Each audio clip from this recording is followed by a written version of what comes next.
सुप्रभात प्रिय विद्यार्थियों एवं अभिभावकों, आपका बाल साधना शिक्षण संस्थान के ऑनलाइन क्लासेज में स्वागत है।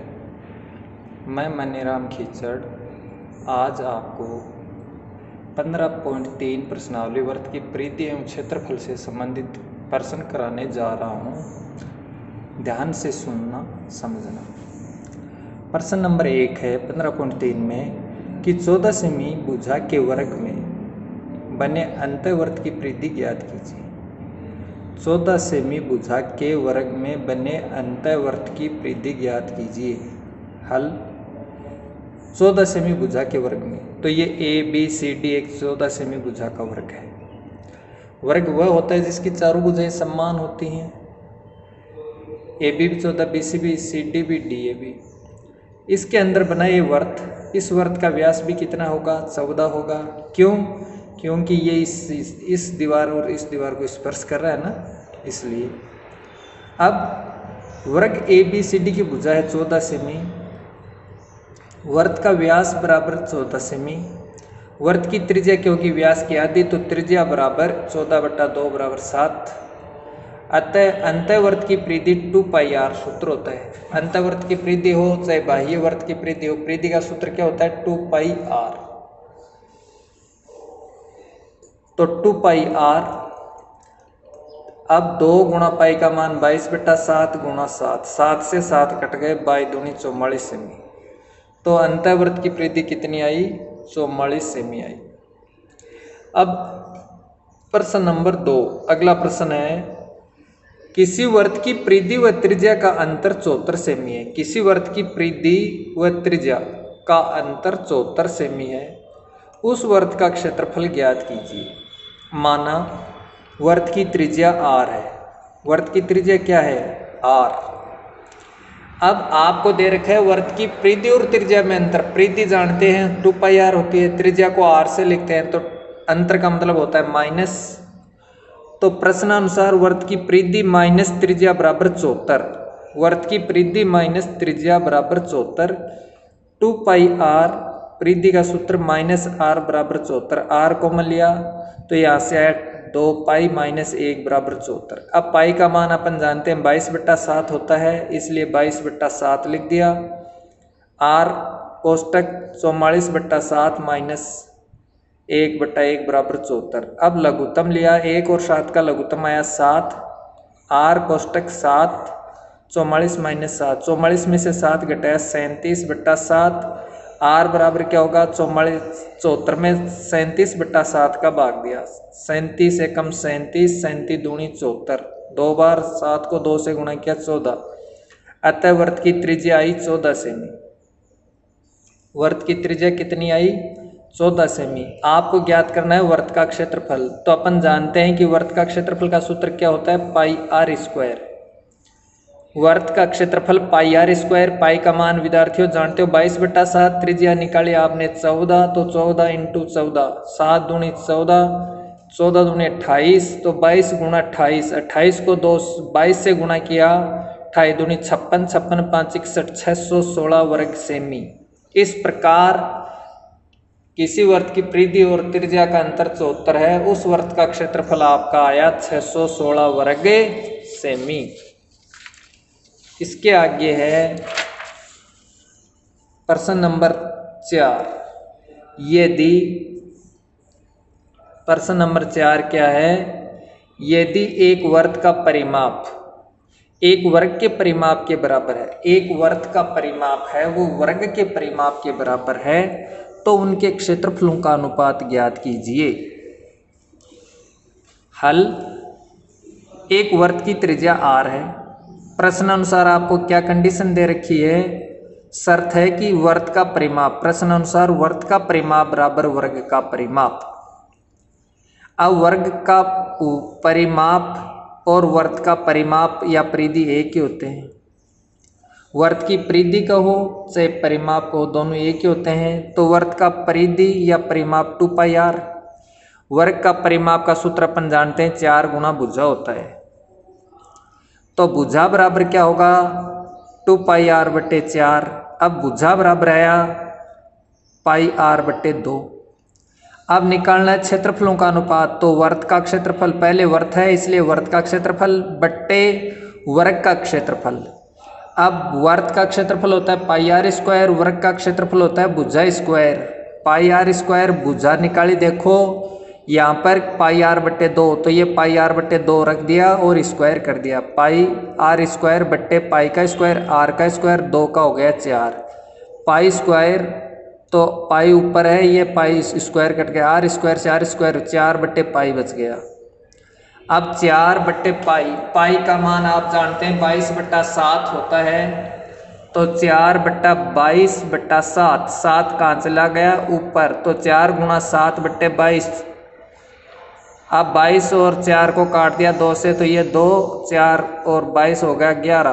तो 7 दूनी 14 बट्टे 11। तो उनके क्षेत्रफलों का अनुपात कितना आया, 14:11। इसके आगे क्वेश्चन है कि एक वर्ताकार पार्क, पार्क कैसा है, वर्त के आकार का। ध्यान से सुनना, एक वर्ताकार पार्क की त्रिज्या 3.5 मीटर है।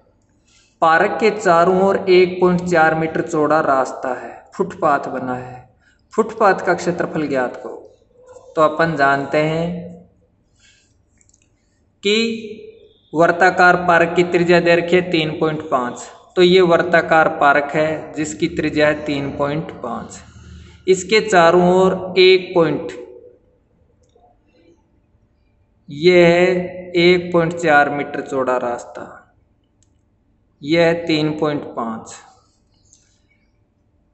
फुटपाथ के चारों ओर, फुटपाथ का क्षेत्रफल आपको इसमें निकालना है। तो वर्ताकार पार्क की त्रिज्या 3.5 मीटर और उसके चारों ओर फुटपाथ बना है, उसकी चौड़ाई है 1.4 मीटर। तो फुटपाथ सहित पार्क की त्रिज्या क्या होगी, इन दोनों को जोड़ देते हैं। फुटपाथ सहित पार्क की त्रिज्या, फुटपाथ सहित पार्क, वर्ताकार पार्क की त्रिज्या R1। बड़े वर्त की त्रिज्या क्या होगी R1, छोटे वर्त की त्रिज्या होगी R2।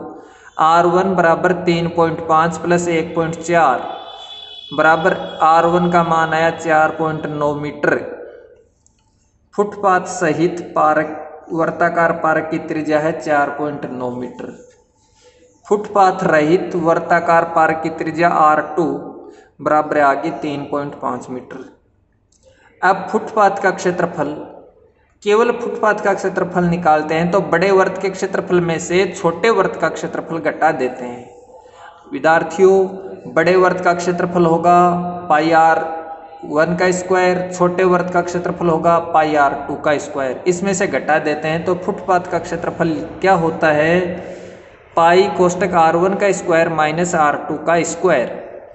अब R1 और R2 a square minus B square गुणनखंड विधि से अपन क्या कर देते हैं, एक बार तो जोड़ देते हैं और एक बार घटा देते हैं। पाई कोष्टक R1 प्लस R2 और R1 माइनस R2। पाई का मान 22/7, कोष्टक 4.9 प्लस 3.5, 4.9 माइनस 3.5, 22/7 गुणा, इनको जोड़ दिया 84, 8.4 गुणा घटाया 1.4, इनको काटा 7 एकम 7, 7 दूनी 14, 22 गुणा 1.68, 8.4 को 0.2 से गुणा किया तो ये आया 1.68। 1.68 को 22 से गुणा करते हैं तो ये आया 36.96 वर्ग मीटर। तो फुटपाथ का क्षेत्रफल, फुटपाथ का क्षेत्रफल आया 36.96 मीटर। इसके आगे पढ़ते हैं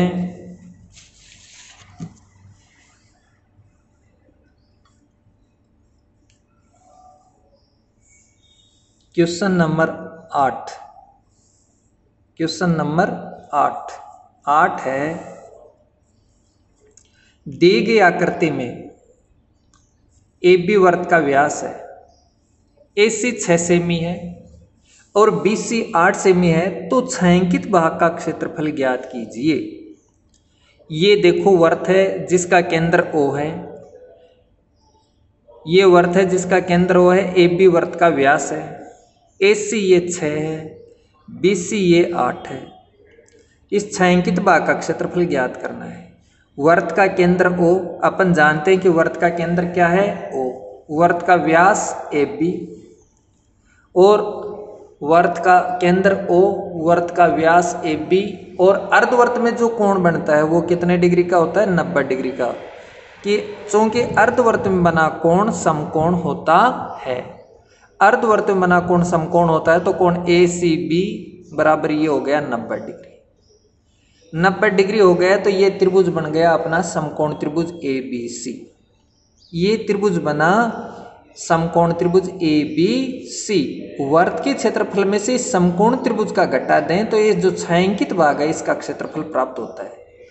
तो इसके लिए अपन को चाहिए वर्त की त्रिज्या। तो वर्त की त्रिज्या को कैसे ज्ञात करेंगे? ये समकोण त्रिभुज है, समकोण त्रिभुज का लंब और आधार आपको दे रखा है तो अपन कर्ण ज्ञात करते हैं। कर्ण के लिए आपने पाइथागोरस प्रमेय या बोधायन प्रमेय पढ़ी है कि समकोण त्रिभुज ABC में पाइथागोरस प्रमेय से, समकोण त्रिभुज ABC में पाइथागोरस प्रमेय से कर्ण का स्क्वायर बराबर लंब का स्क्वायर प्लस आधार का स्क्वायर। AB का स्क्वायर बराबर कर्ण है AB, समकोण के सामने भुजा कर्ण, कर्ण के सामने भुजा लंब, AC लंब, AC का स्क्वायर बच गई वो भुजा BC आधार का स्क्वायर। AB का स्क्वायर बराबर 6 का स्क्वायर प्लस 8 का स्क्वायर। AC का मान 6 दिया है, BC का मान 8 दिया है, तो AB का स्क्वायर बराबर 6 का स्क्वायर प्लस 8 का स्क्वायर 36 प्लस 64। AB बराबर हो गया रूट 100, 100 का रूट आया 10 सेमी, अतः वर्त का व्यास आया 10 सेमी। वर्त का व्यास AB 10 है, अपन जानते हैं व्यास की आधी होती है त्रिज्या, तो वर्त की त्रिज्या R बराबर व्यास बट्टा 2, 10 बट्टा 2 बराबर 5 सेमी। तो वर्त की त्रिज्या आ गई 5 सेमी। अब छायांकित भाग का क्षेत्रफल ज्ञात करना है। तो छायांकित भाग का क्षेत्रफल, छायांकित भाग का क्षेत्रफल बराबर वर्त के क्षेत्रफल में से, पूरे वर्त के, संपूर्ण वर्त के क्षेत्रफल में से समकोण त्रिभुज का क्षेत्रफल घटाते हैं तो छायांकित भाग का क्षेत्रफल प्राप्त होता है। छायांकित भाग का क्षेत्रफल बराबर वर्त का क्षेत्रफल माइनस समकोण त्रिभुज का क्षेत्रफल। वर्त का क्षेत्रफल अपन जानते हैं सूत्रों में कि पाई स्क्वायर होता है, समकोण त्रिभुज का क्या होता है 1/2 आधार गुणा ऊंचाई। तो पाई स्क्वायर माइनस 1/2 आधार गुणा ऊंचाई 22/7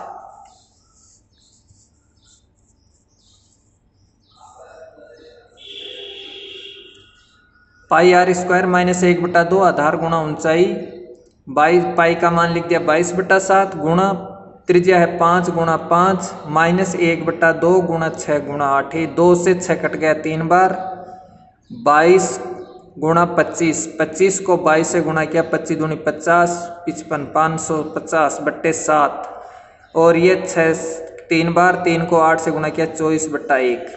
अब 7 और 1 का लघुत्तम आया 7, 7 और 1 का लघुत्तम आया 7। 550 में से 168 घटा दिए तो यह 382, 382 में 7 का भाग दिया तो यह 54.57। छायांकित भाग का क्षेत्रफल कितना आया 354.57 वर्ग सेमी। इसके आगे है क्वेश्चन नंबर 9 है दी गई आकृति में छायांकित डिजाइन का क्षेत्रफल ज्ञात करना है। दी गई आकृति में छायांकित डिजाइन का क्षेत्रफल ज्ञात करना है। दी गई आकृति में छायांकित डिजाइन का क्षेत्रफल ज्ञात कीजिए जहां ABCD भुजा 10 सेमी का एक वर्ग है। वर्ग की भुजा कितनी दी हुई है 10, वर्ग ABCD की भुजा 10 सेमी है तथा इस वर्ग की प्रत्येक भुजा को व्यास मानकर अर्धवर्त खींचे गए हैं और पाई बराबर 3.14 का प्रयोग करना है। अपन जो 22/7 का प्रयोग करते हैं वहां पर आपको कितने का करना है 3.14 का। ये आपने आकृति बनाई ABCD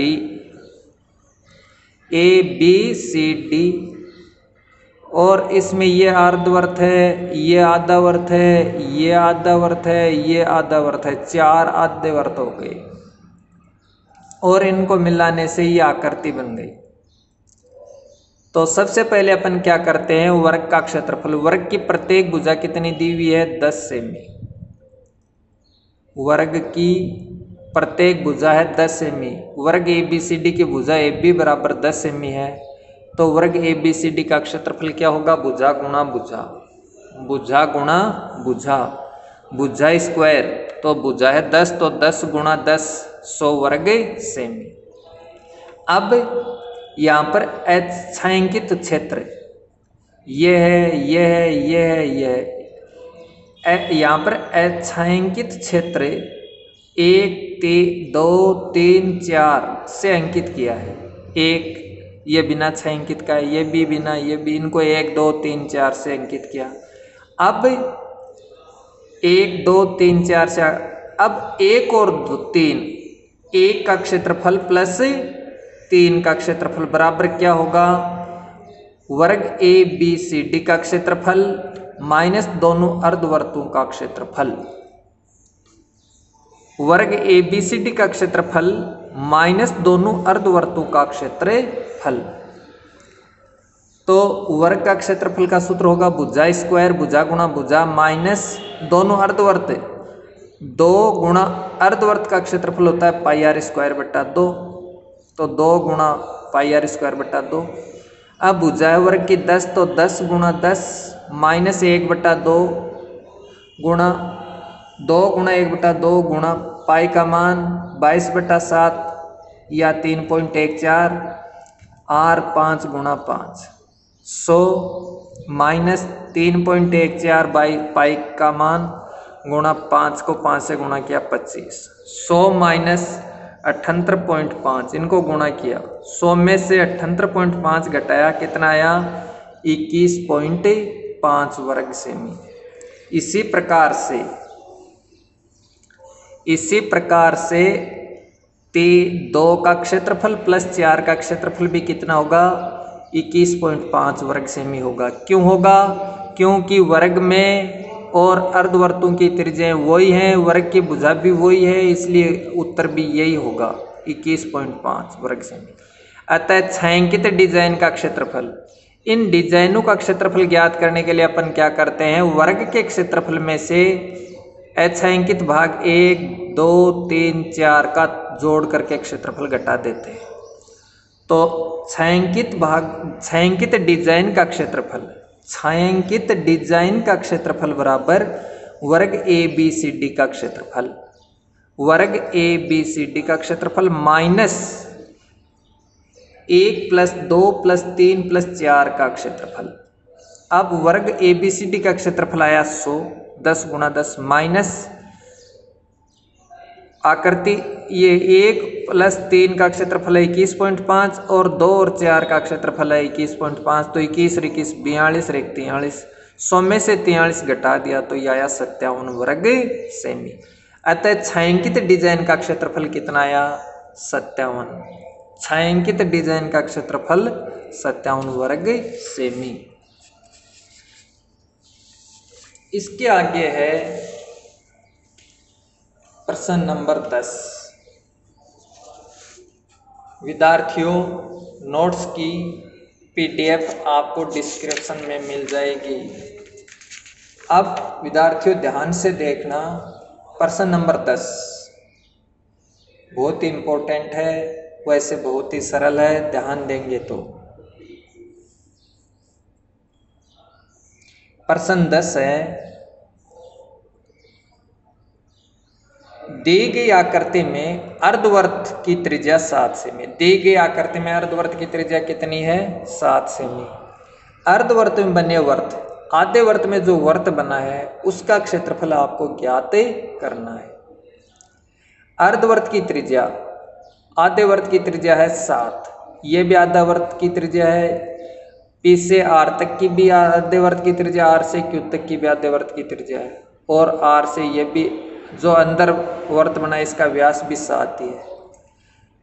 अतः अर्धवर्त की त्रिज्या 7 सेमी, अर्धवर्त की त्रिज्या 7 सेमी अर्धवर्त में बने वर्त का व्यास भी कितना होगा? 7 सेमी होगा। आधे वर्त में बना जो वर्त है उसका व्यास 7 सेमी। अतः अर्धवर्त में बने वर्त की त्रिज्या बराबर होता है व्यास बट्टा 2। अर्धवर्त में बने वर्त की त्रिज्या r बराबर व्यास बट्टा 2, तो 7/2। व्यास 7 है तो त्रिज्या होगी 7/2। अर्धवर्त में बने वर्त का क्षेत्रफल, आधे वर्त में बना वर्त, तो आधे वर्त में बने वर्त का क्षेत्रफल क्या होगा? अर्धवर्त में बने वर्त का क्षेत्रफल पाई r स्क्वायर। अब पाई का मान अपन जानते हैं 22/7 गुणा त्रिज्या है 7/2 गुणा 7/2 स्क्वायर, इसलिए 2 बार लिख दिया 7/2 गुणा 7/2। अब 2 से 22, 2 का भाग 22 में दिया 11 बार, 22 का भाग 2 में दिया 11, और 7 नीचे 7 ऊपर, ये 7 से 7 कट गए। 11 को 7 से गुणा किया, 11 7 77, नीचे आया 2। 77 में अपन 2 का भाग देते हैं तो ये आया 38.5 वर्ग सेमी। अतः अर्धवर्त में जो वर्त बना, अर्धवर्त में जो वर्त बना उसका क्षेत्रफल कितना आया? 38.5 वर्ग सेमी। अब प्रश्न नंबर 11, R1 व R1 व R2 त्रिज्याओं वाले दो वर्तों की परिधियों का योग R है। परिधियों का योग R त्रिज्या वाले वर्त की परिधि के बराबर है, तो सही विकल्प होगा। तो बड़े वर्त की परिधि बराबर दो छोटे वर्तों की परिधियों का योग। बड़े वर्त की परिधि, बड़े वर्त की त्रिज्या को कैपिटल R से प्रदर्शित किया है, छोटे वर्तों की त्रिज्याओं को R1 और R2 से प्रदर्शित किया है। बड़े वर्त की परिधि का सूत्र होगा 2 पाई कैपिटल R, छोटे वर्त की परिधियों होगी 2 पाई R1 और 2 पाई R2। तो बड़े वर्त की परिधि बराबर दो छोटे वर्तों की परिधियों का योग। 2 पाई R बड़े वर्त की परिधि बराबर छोटे वर्त की 2 पाई R1 प्लस 2 पाई R2। अब 2 पाई R बराबर 2 पाई इसमें कॉमन लिया तो ये बच गया R1 प्लस R2।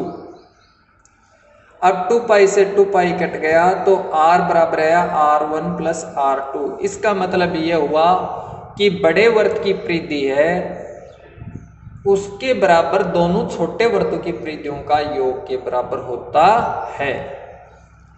इसी के साथ प्रश्नावली 15 का टॉपिक समाप्त होता है। इसके लिए आपको कुछ गृह कार्य के लिए प्रश्न देते हैं। प्रश्नावली 15 वर्त की परिधि एवं क्षेत्रफल। गृह कार्य पहला प्रश्न है कि एक वर्त की परिधि 44 मीटर है। एक वर्त की परिधि 44 मीटर है, वर्त का क्षेत्रफल ज्ञात करो। कि परिधि दे रखी है तो परिधि का सूत्र होता है 2 पाई R से आपको R निकालनी है, और फिर क्षेत्रफल का सूत्र होता है पाई R स्क्वायर। इसमें मान रखना है और आपको करना है। कोई दिक्कत आती है तो फिर कमेंट करना है। दूसरा प्रश्न है 100 चक्कर में कितने चक्कर? 100 चक्कर में एक स्कूटर का पहिया 88 मीटर की दूरी तय करता है। 100 चक्कर में एक स्कूटर का पहिया 88 मीटर की दूरी तय करता है। इस पहिए की त्रिज्या ज्ञात करो। तो अपन क्या करेंगे? 100 चक्र में 100 चक्रों में 88 मीटर की दूरी तय करता है, तो एक चक्र में कितनी होगी? 88/100, और मीटर है इसको सेंटीमीटर में बदलते हैं तो एक मीटर में आप जानते हैं 100 सेमी होते हैं, इसलिए 8800/100। एक चक्र में तय की गई दूरी किसके बराबर होती है? परिधि के बराबर। तो परिधि का सूत्र होता है 2 पाई R, और 2 पाई R से अपन R ज्ञात कर लेते हैं। अगला क्वेश्चन है 3 कि एक वर्त के चाप की लंबाई 12 सेमी। चाप की लंबाई कितनी दी हुई है विद्यार्थियों? 12 सेमी, और त्रिज्या दे रखी है 7 सेमी। और वर्त के लघु त्रिज्य खंड का क्षेत्रफल ज्ञात करो। तो लघु त्रिज्य खंड के मैंने आपको दो सूत्र लिखाए थे, एक तो जब थीटा का मान नहीं दिया है, एक जब थीटा का मान दिया है। तो लघु त्रिज्य खंड का क्षेत्रफल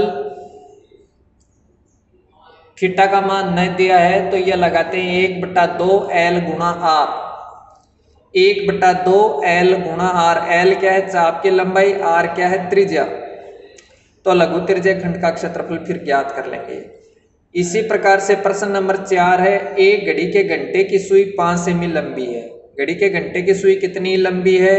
5 सेमी। और 70 मिनट में सुई द्वारा बनाए गए त्रिज्या खंड का क्षेत्रफल ज्ञात कीजिए। तो घड़ी के घंटे की सुई और मिनट की सुई दो होती हैं। तो आपको मैंने सूत्र बताए थे कि घंटे की सुई है वो आधे डिग्री का कोण बनाती है और मिनट की सुई है वो 6 डिग्री का कोण बनाती है। तो 70 मिनट में, 1 मिनट में घंटे की सुई बनाती है आधे डिग्री का कोण, तो 70 मिनट में कितने का बनाएगी? 1/2 गुणा 70 यानी कि 35 डिग्री का कोण बनाएगी। जो सुई जितनी लंबी है वो लेते हैं त्रिज्या और सूत्र लगाते हैं लघु त्रिज्या खंड का πr² θ/360। इसके अंदर मान रखते हैं और हल करते हैं तो आपको लघु त्रिज्या खंड प्राप्त होता है। इसी के आगे प्रश्न नंबर 5 कि दी गई आकृति में वर्त का केंद्र O है। वर्त का केंद्र क्या है? O तथा कोण AOB बराबर 90 डिग्री तथा OA 3 सेमी है। तो छायांकित भाग का क्षेत्रफल ज्ञात कीजिए। एक वर्त है, ये एक वर्त है जिसका केंद्र O है। AB कोण AOB दे रखा है 90 डिग्री। OA त्रिज्या 3 है तो OB भी क्या होगी? एक वर्त की सभी त्रिज्याएं 3 बराबर होती हैं, इसलिए ये भी 3 हो गई। और इस छायांकित ये नीचे वाला जीवा है, AB जीवा के नीचे का भाग लघु वर्तखंड। तो आपको इस लघु वर्तखंड का क्षेत्रफल ज्ञात करना है। इस प्रकार ये 5 प्रश्न हैं जो आपको गृह कार्य में करने हैं। फिर भी अगर विद्यार्थियों किसी प्रकार की कोई समस्या आती है तो कमेंट बॉक्स में कमेंट करना। आज हम इतना ही पढ़ाते हैं। इसके बाद में अपन कल घन और घनाभ की अगली प्रश्नावली शुरू करेंगे। उम्मीद है कि आप सबको वीडियो पसंद आया होगा। अगर किसी भी विद्यार्थी के कोई समस्या है तो वह कमेंट बॉक्स में कमेंट करे और ज़्यादा से ज़्यादा इस वीडियो को अपने परिचितों, मित्रों और साथियों को शेयर करें और ध्यानपूर्वक मन लगा करके पढ़ें और घर पर रहें, सुरक्षित रहें। धन्यवाद। जय हिंद, जय भारत।